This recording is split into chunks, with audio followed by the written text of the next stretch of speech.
Hello there and welcome to the Source of Concept tutorial. In our today's tutorial we are going to discuss about how can we solve some error that say that unable to resolve dependency for app debug / compileClasspath. This kind of error can be solved in simple and easy way. Just look what I'm going to do. Maximize Gradle scripts here and open build.gradle.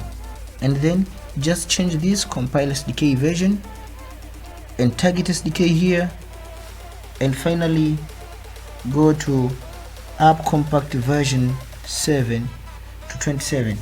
After that, retry. Wait for the Gradle to be configured and build.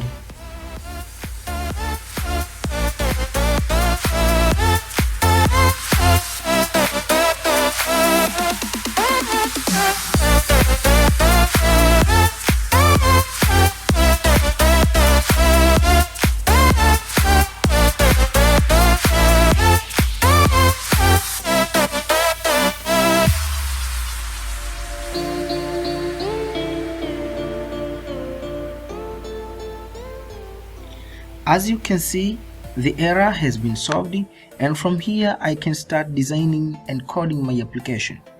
Thank you for watching, and don't forget to subscribe, like, comment and share. Thank you again and goodbye.